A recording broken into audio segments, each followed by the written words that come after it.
자유, 권리에 관해서 헬라어로 엑수시아라는 단어를 함께 살펴보았습니다. 이게 정당한 권리입니다. 바울은 자신이 고린도 교회에서 사역을 했기 때문에 그러면 사역자로서 받아야 하는 정당한 권리, 그것에 대해서 고린도 교회에게 그 권리를 주장하지 않고 그 권리를 내려놓았다. 그 권리를 기꺼이 포기했다. 그렇게 말했습니다. 뿐만 아니라 앞서 8장에서도 나는 그 이방 신전에 바친 제사 지내진 그 음식을 우리식으로 하면 제사 음식을 바울은 먹어도 상관없다. 얼마든지 먹을 자유가 있고 자신은 상관이 없지만 그러나 내가 그것을 먹음으로 말미암아 실족하거나 시험에 드는 형제가 있다면 나는 기꺼이 그 음식을 먹지 않겠다. 아니 평생 먹지 않겠다. 그런 자유와 권리에 대한 포기에 대해서 말씀했음을 보게 됩니다. 오늘 설교도 이 9장을 좀 더 보면서 우리 고린도전서 강해한 우리 최형기 목사님의 강해집 전에도 소개했죠. 이 답은 고린도에 있다라는 우리 휴스턴 서울교회 은퇴 목사님이신 최형기 목사님의 강해집을 제가 참고하고 그 말씀을 설교에도 인용하게 되는데 최 목사님은 이 9장을 설교할 때에 아예 그 9장의 설교 제목을 목회자의 생활비에 관한 원칙 이렇게 제목도 적고 바울은 마땅히 받을 그것을 포기했지만 그러나 고린도 교회 입장에서는 자신들이 해야 될 의무를 행하지 않은 거거든요. 우리가 그래서 그 고린도 교회가 사실은 그것밖에 안 되는 아직 거기까지밖에 자라지 못한 사실은 성숙하지 못한 그런 교회였음을 우리는 보았던 것이죠. 그러니까 당연히 최은기 목사님이 그리고 저도 마찬가지입니다. 그 휴선 서울교회가 또 오늘 우리 교회가 우리 성도님들이 그런 고린도 교회처럼 이 의무를 행하지 못하는 책임을 지지 못하는 그런 어린아이 같은 그런 이제 신앙이 되지 않아 그런 교회가 되지 않아야 하기 때문에 그것은 성도에게도 교회에도 유익이 되지 않기 때문에 최 목사님이 이 9장을 강의하면서 목회자를 교회가 어떻게 대하고 섬겨야 되는가에 대해서 사실은 구체적으로 말씀하시는데 저는 오늘 이 설교의 서두에서 또 간단히 말씀드리고자 합니다. 최은기 목사님은 목회자의 생활비에 관한 원칙에서 첫 번째 교회에서 목회자의 생활을 책임져야 된다라고 가르치십니다. 사실 이것은 사실은 약속이죠. 만약에 우리 교회가 우리 교회는 이제 개척했고 또 저는 또 행정상의 소요 때문에 이 교단 안에 이미 개척하기 전에 일종의 개척 예배를 이미 드렸기 때문에 여기 있는 성도님들은 저와 그런 약속을 한 그런 시간을 갖지는 않았습니다. 그러나 언젠가 우리 교회도 목사님이 새롭게 부임하고 한다면 교회의 대표는 교회의 어떤 그 취임 예배에서 어떤 약속을 하냐면 이제 우리가 우리 교회에 사역하러 오신 목사님의 생활비를 우리 교회가 책임지겠다. 그런 약속을 합니다. 예, 목회자의 생활을 교회에서 책임지는 것은 그건 교회의 약속입니다. 그 옛날 레위 지파를 그 다른 지파들이 책임지도록 했던 그것이 그들의 의무고 약속이었듯이 그러합니다.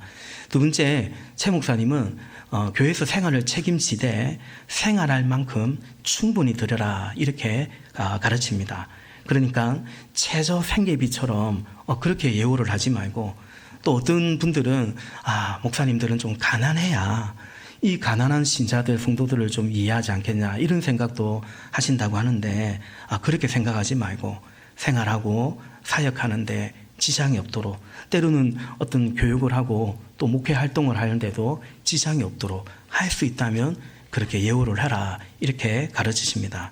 또 최 목사님은 이 책에서 그 목회자가 만약에 이 일을 한다고 한다면 바울처럼 자비랑으로 혹은 요즘식으로 하면 이중직을 갖기를 원한다고 한다면 그 선택권을 인정해 들어도 좋다라고 말합니다. 사실 최 목사님의 사모님도 약사셨고 사실은 거의 은퇴할 때까지 약사 일을 하셨습니다. 대신에 그렇다면 그건 이제 생활비에 반영될 필요는 있겠죠. 제 동기 목사님 중에서 카페를 하면서 그렇게 또 전도도 하고 그렇게 목회를 하시는 분이 있는데 당연히 그 시간을 목회에 다 쏟지 않았기 때문에 그만큼의 또 사례에서는 어떤 고려할 요소는 되지 않겠나 싶습니다. 이게 최 목사님이 말씀드리고자 하는 것은 그 목회자가 그걸 원한다면 그걸 인정해 드리는 것도 좋다, 그런 얘기를 합니다. 저는 최영기 목사님의 이 원칙에, 가르침에 동의합니다. 그런데 거기다 한 가지 덧붙인다면 목회자의 행편과 또 그 교인들의 행편과 더 나아가 사회적 통념도 고려할 필요가 있다, 저는 그리 생각합니다. 목회자의 형편이라고 하면 그저 어떤 직책이나 혹은 연차만을 따르지 말고 당연히 연차를 인정해 드려야겠죠. 또 직책도 있겠지만 그 목회자의 형편, 예컨대 가족의 수라든지 저희 가족의 수가 많아서 가족의 수라든지 이런 거죠. 최영기 목사님도 나중에는 오히려 그 교회 부목사님이 최 목사님의 사례는 딱 더 이상 올리지 않고 부교육자의 사례를 계속 올렸어요. 그래서 은퇴할 쯤에는 그 부교육자 사례가 오히려 더 많도록 사실은 그렇게 하셨습니다. 왜냐하면 최 목사님은 이제 나이가 들수록 자녀들 공부도 다 시켜놨고 이제 직장 생활도 하고, 그러나 부교육자는 한참 아이들 크고 있고 또 공부시켜야 되고 말 그대로 생활비가 많이 들어가기 때문에 이건 급여가 아니라 어쨌든 목회자의, 사역자의 생활비이기 때문에 그 목회자의 형편을 고려했다는 거죠. 저 역시 동의합니다. 그리고 교인의 형편이라고 하면 그 교회 성도의 생활 수준은 이 정도인 거예요. 그런데 그 교회 성도들이 그렇게 부유하지 않아요. 근데 그런 성도가 많이 모이다 보면 어쨌든 헌금은 좀 이렇게 모이게 될 수 있고, 그러면 재정적으로 그 교회는 여유가 될 수도 있겠죠. 네. 그런데 그렇다고 해서 그 교회 목회자가 지나치게 많은 사례를 받는 것은 저는 옳지 않다 생각합니다. 왜냐하면 그 교인들의 형편 수준을 목회자는 같이 체감할 필요가 있다라고 생각합니다. 반대가 되면 안 되겠죠. 그러니까 고린도 교회처럼 자기들은 괜찮은데 목회자에게는 지나치게 인색하다든지. 저도 한때 어느 교회에서 전도사 사역을 할 때 이 신도시라서 다들 아파트에 사는데 어떻게 그런 집을 구했는지, 어디 새방 이런 걸 구해주셔가지고 우리는 주님 은혜로 살지만, 그러나 사실은 그게 저렇게 저도 30대 중반까지 사실은 평신도로 있었기 때문에 어찌 보면 별로 그게 건강하게 보이지, 아름답게 보이지는 않았다는 생각을 해본 적이 있습니다. 그리고 더 나아가 사회적 통념도 고려할 필요가 있습니다. 어쨌든 교회가 또 목회자가 존재하는 이유는 이 세상을 구원하기 위해서라고 한다면 어쨌든 이 세상이 교회나 성직자에게 바라는 것이 청렴하기 원하고 어쨌든 청빈하기를 원하는데, 근데 마치 그만한 목회적 성공을 이뤘다고 해서 너무 지나치게 막 외제차를 탄다든지 스포츠카를 탄다든지 한때 그런 게 언론에 또 나오기도 했죠. 제가 볼 때 그 목사님 참 훌륭하신 분이에요. 성공한 분이에요. 세상적으로 본다면 그 정도의 차 탈 만한 분이세요. 그러나 목회자는 좀 절제해야 되지 않는가, 저는 이제 그 생각을 해본 적이 있습니다. 사랑의 교회, 지금은 천국 가신 사랑의 교회를 개척하신 옥하는 목사님, 사실 사랑의 교회를 옥 목사님이 개척할 때만 해도 지금의 강남이 아니었다고 해요. 근데 나중에 강남이 개발되면서 이제 그 신자들도 강남의 신자들이 많이 모이고, 또 옥 목사님이 또 이제 목회를 아주 열심히 하시고 또 설교도 잘 하시다 보니까 신자들이 모였는데 그야말로 강남 스타일 사람들이 이제 모인 거죠. 근데 옥 목사님은 원래 본인과 같이 개척했던 이제는 몇 남지 않은 그 신자들을 그분의 책에 보면 늘 마음에 두었다라고 말씀하세요. 그래서 옥 목사님이 한 가지 결단하고 끝까지 하지 않은 것이 있는데 골프를 치지 않으셨어요. 왜냐하면 나랑 같이 개척했던 그 신자들은 골프를 치지 않고 칠 만한 형편도 되지 않았기 때문이라는 거죠. 저는 골프 치는 목사님에 대해서 부정적으로나 비판적으로 꼭 그렇게 저는 생각하진 않습니다만은, 그러나 교인들을 그렇게 생각하는 것은 그건 이제 지당하죠. 저 대구에 가면 아마 대구에서 제일 사이즈가 있는 교회 같은데 대구 동신교회 건승수 목사님, 제가 그분 세미나에 한번 참석한 적이 있는데 그 목사님도 비슷한 말씀을 하시더라고요. 사실은 옥 목사님 영향도 많이 받은 분이기도 하지만 자기가 골프 치지 않는 것이 자기 교인들 중에는 또 위로가 되고 공감이 되고 그렇기 때문에 자신도 골프를 치지 않는다, 그런 말씀이죠. 그러니까 교회가 존재하는 것도, 목회자가 존재하는 것도 이미 나 때문만은 아니고 우리 교회 때문만은 아니기 때문에 어쨌든 세상의 그 사회적 통념도 우리는 봐야 된다, 그 생각을 해보게 됩니다.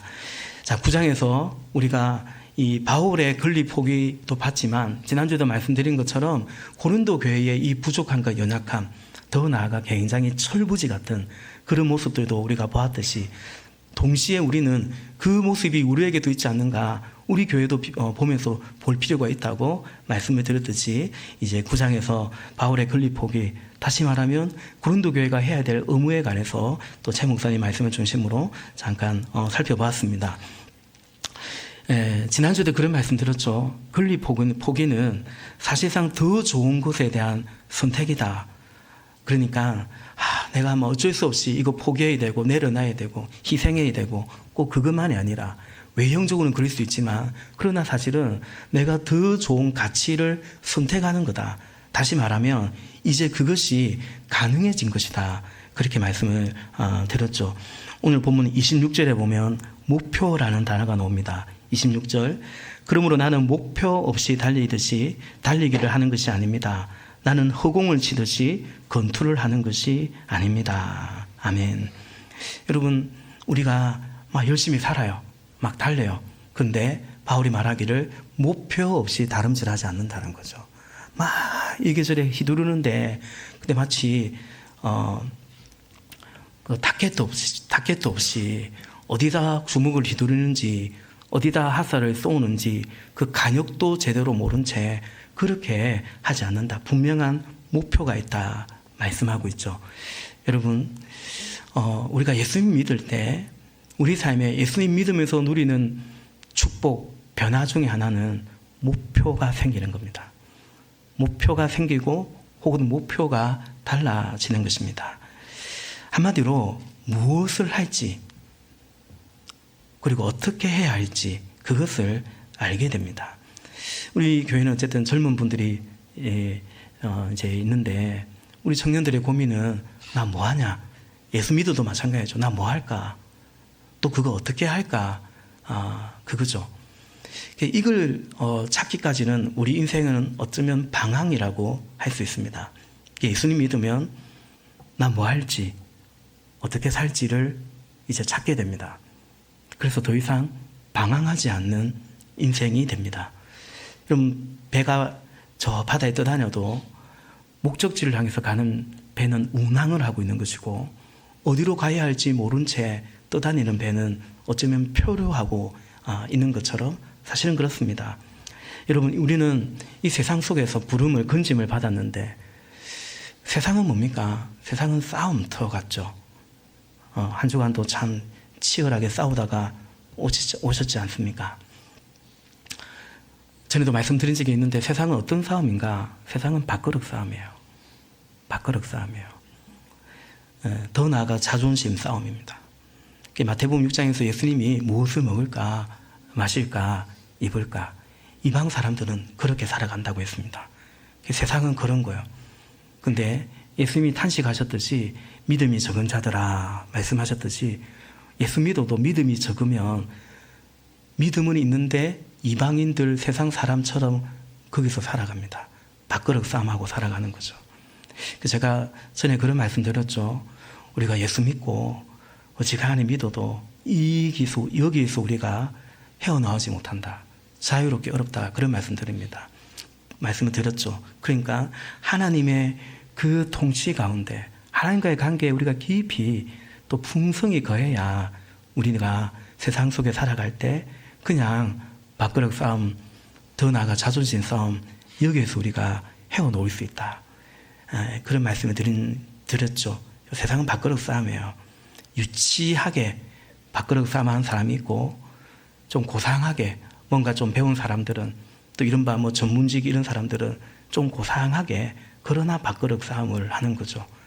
그게 뭔가 좀 해결이 되면 그 다음에 이제 자존심 싸움을 하는 거예요. 최근에 그 팔레스타인 가자 지구가 봉쇄되어 가지고 그 아사자들이 있대요. 많대요. 그래서 그 구호단체에서 뭔가 좀 나눠주면 턱없이 부족한데 그거 받으려고 그 받아가야 먹을 거 아닙니까? 애들 먹을 거 아닙니까? 여러분 거기에 자존심 이런 게 있겠습니까? 체면이나 뭐 그런 거 있겠습니까? 밥그릇 싸움이에요. 진짜 밥그릇 내밀고. 그리고 이제 무엇을 먹을까 마실까 이게 좀 해결되고 나면 그 다음에는 어쩌면 그걸 좀 더 잘 먹을까? 더 폼나게 입을까? 그런 자존심 싸움. 누가 보기에 내가 어떨까? 다른 사람보다는 난 어떨까? 우리 집은 어떨까? 이 생각 속에 살아가는 거죠. 여러분 우리가 구원을 받았다라는 것은 그런 세상에서 건짐을 받은 거예요. 그런 애국 같은 그런 세상에서 우리가 출애굽을 하게 되었다는 거죠. 그러므로 이제는 다만 그렇게 살지 않는다는 거죠. 이게 목표가 달라진 거예요. 살아가는 이유가 달라지고 살아가는 방식도 달라진 거죠. 그래서 이방인처럼 살지 않고 믿음으로 하나님 나라와 의를 구하면서 살아가는 거죠. 바울은 오늘 본문에서 그게 나는 새로운 목표가 생겼다. 빌립보서에서는 표대를 향하여 그렇게 또 말하고 있습니다. 여러분 그래서 건립포기는 이 건립포기의 클라이막스는 십자가라고 할 수 있는데 그래서 우리 주님 믿고 따를 때 자기 부인하고 자기 십자가 지고 십자가 지신 주님 따라가는 거거든요. 우리가 주님 따라가면 어디까지 가냐면 예수님처럼 골고다 언덕까지 가는 거거든요. 근데 그것은 예수님이 그러하듯이 예수님이 힘이 없어서 어쩌다 살다 보니 운이 없어서 고마 십자가 지신 게 아니지 않습니까? 예수님은 자기 목숨을 다른 사람에게 대속물로 주러 오셨어요. 예수님의 인생의 목표 비전은 십자가였었죠. 그래서 예수님이 십자가 위에서 마지막 하신 말씀은 다 이루었다라고 말씀하신 거죠. 그래서 여러분 그리스도인의 건립 포기는 포기 당함이 아니라 우리의 선택입니다. 우리가 예수님을 선택하는 거죠. 그리고 그 예수님께 순종하는 것을 선택하는 것입니다. 우리가 이것이 그냥 내가 희생하고 아이고 그래야 또 내가 그래도 이제 뭐 장로인데 건사인데 막 그래서 막 이것도 참자 이것도 포기하자 그게 아니에요. 우리가 그걸 선택하는 거예요. 우리는 예수님을 선택하는 것이고 하나님 나라를 선택하는 것이고 그리고 우리는 순종을 선택하는 것입니다. 예수님이라는 하나님 나라라는 그 목표를 달성해가는 이 건립포기는 하나의 그 목표를 달성해가는 성도의 전략이죠. 무엇인가 목표를 이뤄갈 때 우리는 이른바 전략을 가집니다. 전략, 전술 이런 걸 가지잖아요. 그 안에 우리가 예수님의 제자의 삶을 살겠다라는 그 목표를 향해 나아갈 때 우리는 우리의 권리를 포기하는 이것이 우리의 목표를 이루는 하나의 전략이다, 지혜다라는 것이죠. 무엇을 해야 할지를 알면 어떻게 해야 될지도 알게 되기 때문입니다. 무엇을, 누구를, 그러니까 예수님을 선택해야 하는 것을 알면 그러면 어떻게 해야 되지? 그럼 어떻게 해야 되지? 이런 권리는, 이런 것들은 내가 포기해야 하는구나. 포기할 수 있구나. 이것을 선택해 가는 것입니다. 사랑하는 여러분, 뚜렷한 목표는 분명한 디테일한 전략을 만듭니다. 이건 우리 삶에 있어서도 분명한 지혜입니다. 제가 본문에 묵상할 때 원래 오늘 설교 제목도 그렇게 처음에 했어요. 또렷한 목표, 분명한 전술, 전략. 바울이 이루고자 하는 목표가 있고 그 목표를 이루고자 하는 전략이 있음을 보게 됩니다. 우리 말씀 요약지 주보안에 넣어놨는데요. 제가 좀 목표 1, 2, 3 이렇게 친절하죠. 빨간색으로. 그 목표는 뭐고 그 목표를 이루고자 하는 전략은 뭔지 적었습니다. 첫 번째 바울이 그의 삶을 통해서 이루고자 하는 목표는 뭐냐면 구원하고자 합니다라는 거죠. 할 수만 있다면 많은 사람을, 아니 남은 몇 사람이라도 내가 구원하고자 원한다. 이게 바울의 인생의 목표였고요. 예수님을 믿게 되어서 그게 삶의 목표였고, 그리고 그 목표를 이루기 위한 전략은 뭐냐면 모든 사람에게 종이 되었다. 모든 사람에게 모든 모양이 되었다라죠. 우리 19절부터 22절까지인데 우리 19절 다시 한번 같이 한번 보겠습니다. 시작. 나는 어느 누구에게도 얽매이지 않은 자유로운 몸이지만 많은 사람을 얻으려고 스스로 모든 사람의 종이 되었습니다. 아멘. 많은 사람을 얻으려고, 자기 사람 만들려고 이런 게 아니죠. 예, 이제 20절부터 쭉 읽어가면 그들을 구원하기 위해서 그들의 종이 되었다. 그렇게 말합니다. 목표를 위해서 바울은 그런 전략을 가졌다라는 거죠. 22절도 한번 읽어볼까요? 22절 같이요. 믿음이 약한 사람들에게는 약한 사람들을 얻으려고 약한 사람이 되었습니다. 나는 모든 종류의 사람에게 모든 것이 다 되었습니다. 그것은 내가 어떻게 해서든지 그들 가운데서 몇 사람이라도 구원하려는 것입니다. 아멘. 목표가 분명하면 전략도 분명합니다. 목표가 간절하면 그 전략도 굉장히 디테일해집니다. 두 번째 바울의 목표는 이 오늘 본문에 상을 얻고자 한다.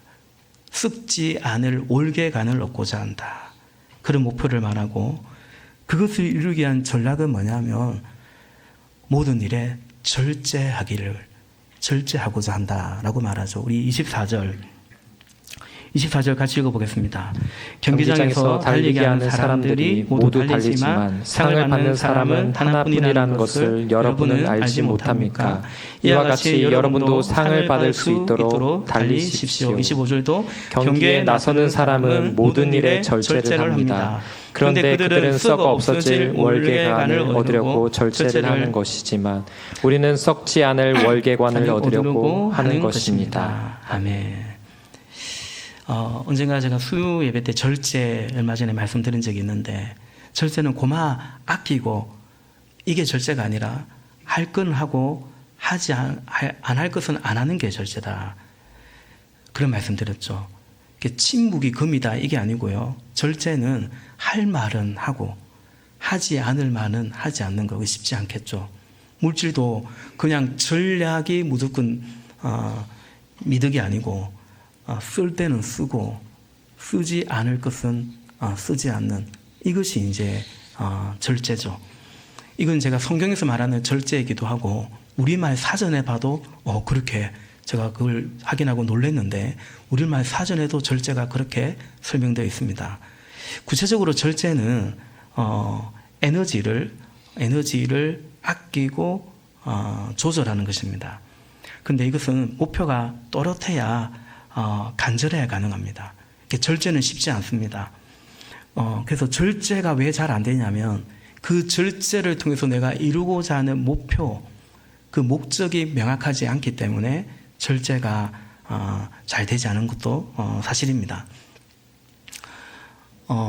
최 목사님이 책에서 이런 얘기를 해요. 황용조 선수 있죠, 마라토너. 이게 뭡니까? 월드컵이 아니죠. 올림픽에서 금메달을 땄지 않습니까? 그 중계를 봤대요.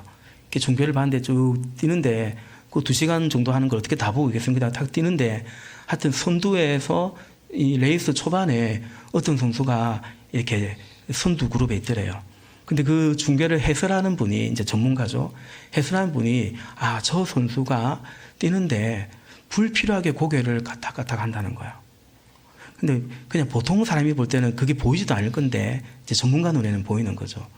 근데 그분이 뭐라고 해설을 하냐면 저 선수는 아마 레이스 후반부에 가면 뒤처지게 될 것 같다. 왜냐하면 저 고개를 까딱까딱 하는 저 에너지를 저거 쓰면 안 되는 에너지인데 그거 쓰기 때문에. 그러니까 42.195km를 달릴 때 그 정도 모든 것에 이 달리기에 모든 에너지를 다 써야 되는데 불필요한 행동이나 불필요한 동작으로 그 에너지를 뺏기면 그 선수가 기량을 10분 발휘하기가 어렵다라는 거죠. 그만큼 절제가 필요하다. 그런 말을 하죠. 히브리서에서는 우리 믿음의 삶을 경주라고 표현하는데, 그래서 이 믿음의 경주를 해갈 때 모든 얽매이기 쉬운 죄와 그런 것들을 벗어버리고 우리가 믿음의 경주를 해가야 된다라는 거죠. 예컨대 마라톤 얘기 나왔으니까 마라톤 하는 사람이 막 파카를 입고 막 골땡 바지를 입고 막 레깅스를 입고 막 이렇게 뛴다 생각해 보세요. 그 얼마나 얽매이고 막 무겁고 막 안 그렇겠습니까? 할 수만 있다면 스포츠 과학이란 말도 있듯이 제일 그냥 안 입은 듯 나 홀딱 벗으면 안 되니까 안 입은 듯 그 유니폼을 입고 뛰게 그 에너지를 그게 온전히 집중하는 거죠. 여러분 오늘 본문에 그들은 썩을 면류관을 얻기 위해서라도 그렇게 하는데 우리는 썩지 않을 면류관 월계관을 얻기 위해서 우리는 모든 일에 절제해야 되지 않겠냐 그렇게 말씀하고 있습니다. 여러분 절제는 다른 말로 가지치기입니다. 여러분 열매를 맺기 위해서는 가지를 잘 쳐내야 됩니다. 선택과 집중이라고 할 수 있겠죠. 제가 우리 청년들에게 자주 말합니다. 이것도 하고 저것도 하고 다 하면 좋겠지만 아니야, 옳은 열매 맺기 힘들다라는 거죠. 농부가 때가 되면 그 나무에 가실수에 가지를 치거든요. 꼭 놔두면 그 가지에도 사과가 맺히고 이 가지에도 사과가 맺히면 더 좋을 것 같은데 가지를 쳐내죠. 왜 그런지 제가 설명드렸죠. 자잘한 나무, 자잘한 사과 맺어봤자 그 돈이 안 돼요. 농부는 상품성 있는 열매를 맺기를 원하고 우리 삶도 마치 그게 진짜 실한 열매, 제대로 된 열매 아닙니까? 그래서 이 나무가 맺을 수 있는 제일 좋은 상품을 만들기 위해서 나머지 가지는 단호하게 쳐내는 거죠. 우리도 마찬가지입니다. 우리가 썩지 않을 올개간을 얻고자 우리가 이 부르심의 상을 받고자 나아갈 때 그죠? 우리도 이 모든 일에 절제하는 거죠. 쳐내는 거죠. 여기도 가보고 싶고 이것도 해보고 싶고 저런 것도 먹어보고 싶고 저런 차도 타보고 싶고 그래가지고는 그 다 썩을 것들인데 그렇게 썩을 것들을 쫓아가다가 썩지 않을 월계관을 어떻게 받을 수 있겠는가 할 수만 있다면 그래서 우리가 절제하고 또 같이 우리가 신앙 공동체를 이루어가면서 이것들을 같이 연습해 간다라는 거죠. 바울이 말하는 세 번째 목표는 뭐냐면 끝이 아름답도록 이라는 것입니다. 내가 지금 쓰임받고 있는데 끝까지 아름답게 쓰임받기를. 그래서 바울은 어떤 전략을 가졌냐면 내 몸을 쳐서 굴복한다, 복종한다 이렇게 말하죠. 우리 27절 또 같이 한번 읽어보겠습니다. 시작. 나는 내 몸을 쳐서 굴복시킵니다. 그것은 내가 남에게 복음을 전하고 나서 도리어 나 스스로는 버림을 받는 가련한 신세가 되지 않으려는 것입니다. 아멘. 여기서 버림을 받는다라는 것을 구원을 받지 못하는 것으로 그렇게 또 해석하는 분도 있고 저 스펄전 목사님 같은 분도 그렇게 봤는데 저는 그렇게 보지 않습니다. 바울이 구원의 복음을 전하는데 우리 식으로 하면 구원의 확신도 없이 죽어봐야 알고 살아봐야 알고 그런 믿음으로 복음을 전한 건 아니기 때문입니다. 근데 여기서 버림을 받는 이건 뭐냐면 지금은 이렇게 쓰임을 받는데 혹 교만해서 혹 자신이 이런 일을 가지고 다른 사도와 경쟁하고 비교하면서 내가 더 많은 일을 했네, 내가 훌륭한 사역자네 그러지 않기를 바라는 거죠.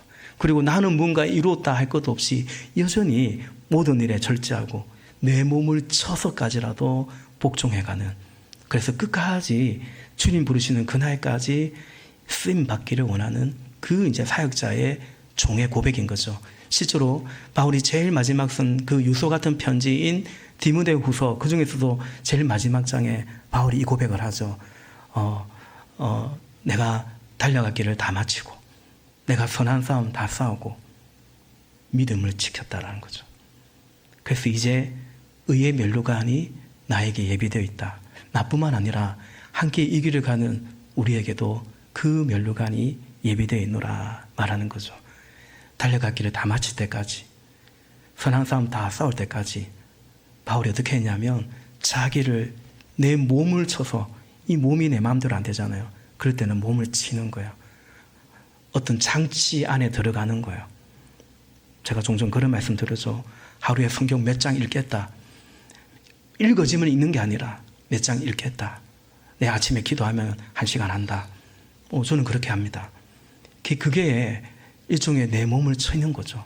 졸지언정 그러나 그 시간 지킨다. 그러면 기도하거든요. 그러면 말씀 보거든요. 우리가 매일 주부에 간구하면서 함께 우리 성경 통독에 가자. 제가 여러분에게 막 숙제를 드려서 그거 못하면 찝찝하고 그러자고 그러는 거 아닙니다. 그러나 스스로 혼자 하면 뭘 어떻게 해야 될지, 뭘 읽어야 될지, 어떻게 주님 안에 거하게 될지 잘 모를 수 있거든요. 그러니까 목장에서 또 연합교회적으로 함께 해가자, 그냥 그 뜻이죠. 그게 내 몸을 쳐서 복종해 가는 것과 미디어 전체도 마찬가지입니다. 딱 시간 정해놓고 그 시간 이상은 안 보는 거죠. 뭐 끝이 없거든요. 볼 게 얼마나 많아요. 그죠? 다 못 봐요. 예. 그런 거 해운내서 해운 탈퇴하는 거예요.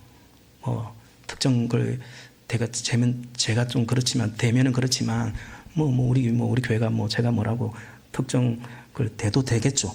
네. 넷플릭스 이런 거 나가는 거예요. 나가는 거예요.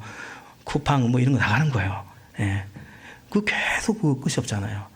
예. 참 유튜브까지 안 나가면 안 될 것 같고 어쨌든 하여튼 그런 거죠. 절제하는 거예요. 그게 내 몸을 쳐서 굴복시켜서 내가 그리스도의 제자로 하나님께 쓰임 받고자 하는 남은 몇 사람이라도 구원하기를 원하는, 그래서 상 받고 월계관 받기 원하는 그 목표를 이루는 전략이었다라고 말하는 것입니다. 여러분, 바울이 그렇게 하나님께 더 이상 쓰임 받지 못하는 것을 바울이 뭐라고 말합니까? 가련한 신세라고 말합니다. 저는 요즘 우리 성도님들이, 요즘 신자들이 과연 그렇게 생각할까 생각해 봅니다. 하나님께 쓰임 받는 것은 복된 것입니다. 뭘 예수를 그렇게 빡세게 믿어? 뭘 그런 교회를 다녀? 세상은 믿는다고 하면서도 이해 못하고 가련하게 볼지 모르겠지만 성경은 그렇지 않습니다. 우리가 하나님께 쓰임 받는다면 그냥 나 혼자 믿고 마는 것이 아니라 누군가를 위해서 그렇게 기도하고, 오늘 우리 규민 목사님 기도에 응한 것처럼 그 구원의 간격 속에서 아직 복음을 듣지 못하는 사람들을 위해서 기도하고 섬겨가고, 그죠? 그게 복된 거죠. 그런 존귀한 믿음이고 존귀한 우리의 삶이 되기를 바랍니다. 우리의 자녀들도 그런 삶을 살기를 주의 이름으로 축복합니다. 근원적인 궁극적인 목표가 있습니다. 그건 바로 복음이라는 것입니다. 23절에 보니까 복음의 복이라고 말해요. 단순하게 예수님이라고 저는 생각합니다. 23절 같이 읽겠습니다. 시작. 나는 복음을 위하여 이 모든 일을 하고 있습니다. 그래서 내가 복음의 복에 동참하기 위함입니다. 아멘. 그래서 바울은 이 궁극적으로 근원적인 목표가 뭐냐면 예수님이에요. 구원하고자 하는 이유도 그것이 주님의 소원이기 때문에 주님의 소원을 같이 이루고 싶은 거예요.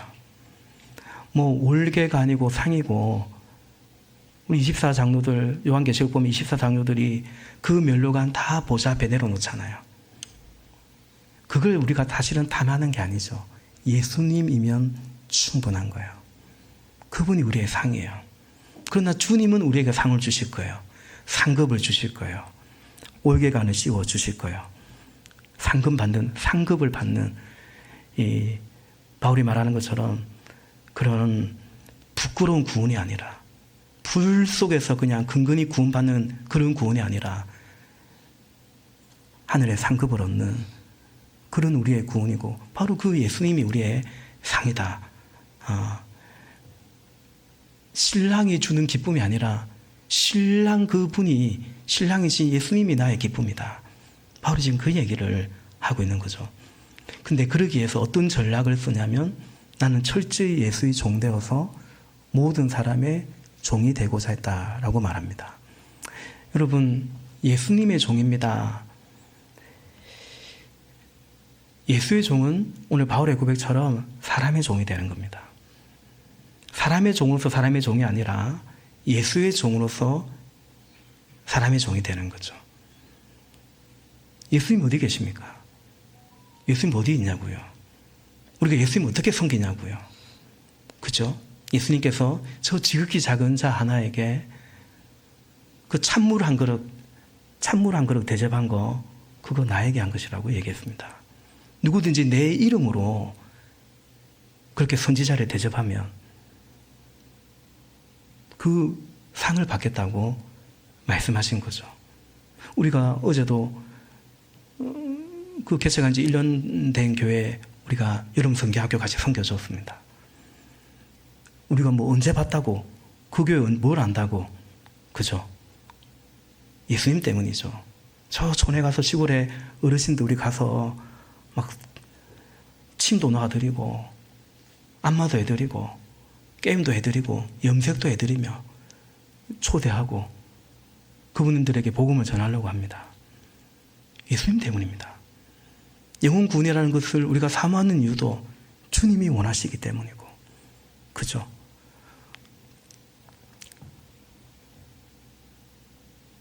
주님께 쓰임 받고자 하는 이유도 뭐 내가 이름 내고 이게 아니라 그 주님이 내가 사모하는 주님이기 때문이죠. 로마서 1장 1절에 보면 바울은 자기를 이렇게 소개합니다. 그리스도 예수의 종인 나 바울은 부르심을 받아 사도가 되었습니다. 나는 하나님의 복을 전하기 위하여 따로 세우심을 받았습니다. 사람의 종이 아니에요. 예수의 종이에요. 빌립보서 1장에도 바울의 다른 서신서도 그렇지 하나만 더 보면 그리스도 예수의 종인 바울과 디모데가 이 편지를 씁니다. 이렇게 말하지 않습니까? 근데 오늘 본문 19절에 내가 모든 사람의 종이 되었습니다. 모든 종류의 사람에게 모든 것이 되었다고 말하는 거죠. 나의 목표나 나의 성취 때문도 아니고 예수님 때문입니다. 근데 여러분, 이건 또 분명한 겁니다. 우리가 내가 예수의 종이 아니면 사람의 종 되기가 어렵습니다. 자존심 상하잖아요. 바꿔 말하면 내가 그렇게 사람의 종으로 섬기지 못하는 이유는 내 자존심 때문이 아니고 자존심은 다 있는 거예요. 내가 사람의 종으로 섬기지 못하는 이유는 예수의 종이 아직 되지 않아서 그렇습니다. 근데 여러분, 이건 선언적인 것이 아니라고 봐요. 나 지금 예수의 종 되어서 사람의 종 되었네. 아니요. 27절 말씀처럼 버림당하지 않도록, 그 마음 변치 않도록 끊임없이 우리는 주님께로 나아가는 거죠. 그래서 내가 철저하게 주님의 종 되어서 교회에 또 형제 자매에 사람을 섬겨가는 거죠. 제가 우리 한 주 동안 주일 예배 때 주신 말씀 함께 묵상하자고 말하지 않습니까? 저도 이 말씀, 지난주 설교 말씀을 묵상하면서 기도하는데 그냥 이게 이제 그림처럼 들은 생각이 뭐냐면 어제 목장에서 그런 얘기 나누었는데 바울이 기도했겠죠. 주님 힘들어요. 저 고린도 교회가 나를 자꾸 비판해요. 내가 저들을 어떻게 섬겼거늘 고마워하고 존경하고 그러지 못할 망정 이들이 내 생활비도 안 주고 마땅한 권리인 그것도 의무도 행하지 않고 저들을 그리고 계속 나를 비판하고 바울이 하나님께 기도했겠죠. 주님 너무 속상해요. 힘들어요. 못하겠어요. 그랬을 것 같아요. 주님 어떻게 할까요? 주님 어떻게 할까요? 아마도 주님의 응답이 이거였던 것 같아요. 나는 포기 안 할란다. 나는 그 교회 포기 안 할란다. 저 철부지 같은 신자들 여전히 이젠 좀 단단한 음식을 먹고 어른 노릇해야 될 그 교회가 여전히 철부지 같은데 바울도 고백하듯이 다시 해산의 수고를 하듯 다시 유모로서 젖을 먹이듯이 예수님이 그렇게 응답하신 것 같아요. 그 응답을 들은 바울이 이렇게 고백하는 것 같아요. 그럼 저도 포기 안 할랍니다. 주님이 포기 안 하면 저도 포기 안 하겠습니다. 주님이 있으라 하시면 저도 있겠습니다. 주님이 가라 하시면 저도 가겠습니다. 바울은 굉장히 단순했던 것 같아요. 주님 어떻게 할까요? 나는 포기 안 한다. 네. 그럼 저도 포기 안 하죠. 그런 거죠. 우리가 소중한 관계 속에 이런 고백들 하지 않습니까? 당신이 좋으면 됐어라고. 당신이 좋으면 됐다고. 너 먹고 싶은 거 먹자고. 네가 좋으면 난 됐다고. 바울이 그 지난주 말씀을 묵상하고 새벽에 기도할 때 바울이 그랬구나. 하나님 그런 은혜를 주시기를 여전히 사모하고 기도해드렸습니다. 달란트 비유가 있죠. 마태복음 25장에 2달란트, 5달란트 받은 종, 그 종에게 주인이 칭찬하면서 주는 보상이 있는데 그게 뭐냐? 마태복음 25장 21절, 23절, 구절은 달라도 내용은 똑같습니다. 토시 하나 안 틀립니다. 우리 같이 한번 읽어보겠습니다. 시작. 그의 주인이 그에게 말하였다. 잘했다 착하고 신실한 종아, 내가 적은 일에 신실하였으니 이제 내가 많은 일을 내게 맡기겠다. 와서 주인과 함께 기쁨을 누려라. 아멘. 그 세상이 지루하면 야, 니 열심히 했구나 했었구나. 그럼 이제 좀 쉬으라고 해야 되잖아요. 야, 특별 휴가를 줄게. 보너스도 줄게. 가서 좀 쉬어라. 근데 네가 많은 일을 너에게 맡기겠다. 그리고 주인과 함께 기쁨을 누려라. 왜 언젠가 말씀드린 것 같아요. 주인이 아는 거예요. 이 종이 왜 달란트 가지고 나가 장사했는지, 왜 모험했는지 아는 거죠. 주인 때문인 거죠. 그래서 주인이 더 많은 일을 맡기면 이 사람에게는 그게 상이 되는 거예요. 보상인 거예요. 바울도 그걸 지금 바라고 있잖아요. 버림당하지 않기를, 여전히 쓰임받기를 바라고 있듯이. 그리고 궁극적으로는 우리의 목표가 궁극적으로는 예수님이라고 한 것처럼 와서 함께 주인과 함께 기쁨을 누려라 라는 거죠. 결론적으로 무엇을 해야 할지, 어떻게 해야 할지, 나 뭐하고 살지, 어떻게 살지, 예수님과의 관계에 있는 것 같습니다. 믿음이 있어도 믿음이 아직 적으면요, 예수님이 마태복음 6장에서 말씀하신 것처럼 믿음이 적은 자들아, 왜 이방인들처럼 그런 것 쫓아 사냐. 예, 그건 주님의 책망이라기보다는 단식인 것 같아요. 그래서 믿음이 복입니다. 복음의 복에 동참하는 것이 복이죠. 오늘 예배하는 우리 사랑하는 우리 성도님들, 아직 믿음이 없는 분에게는 믿음의 은혜를 하나님이 주시기를 원하고, 믿음이 적은 분들에게는 더 풍성한 믿음을 하나님이 주시기를 원하고, 그리고 이제 믿음이 있다면 그 믿음에 응답하면서 살아갈 수 있기를. 여러분, 믿음으로 산다는 것은, 예수님 믿는다는 것은 내게 유의미한 것들로 주께 나아가는 거예요. 그래서 제가 보면 보여요. 저분이 믿는데, 예를 들면 믿는데 어느 날 11조를 드려요. 여러분, 11조는 금액과 상관없이 우리 모두에게 유의미한 것이거든요. 적으면 적은 대로, 많으면 많은 대로. 그걸 하나님께 드리는 믿음이 됐다는 것은 자기에게 유의미한 것으로 하나님께 나아갈 때 하나님 그분이 나에게 그런 분이 되는 거거든요. 복이죠. 우리가 그렇게, 제가 목자님들에게 권면합니다. 목원들을 그렇게 잘하도록 잘 돌보시고 기도하고 그런 방향성으로 나아가야 된다고. 안 그러면 은혜 좀 받다가 자꾸 뒤로 쳐져요. 세상이 호락호락 내버려 두지 않거든요. 그럼 다시 뒤로 쳐지면서 또 이제 뒷길로 뒷걸음처럼 하고 이런 걸 보게 되는데, 그래서 여러분, 믿음 안에 계속 우리가 응답해 가야 되죠. 주님이 도우십니다. 나는 아직 믿음이 적은 것 같습니다. 믿음을 구하십시다. 이제 믿음을 주셨으면 그 믿음에 응답하고 반응할 수 있기를 바라는 거죠.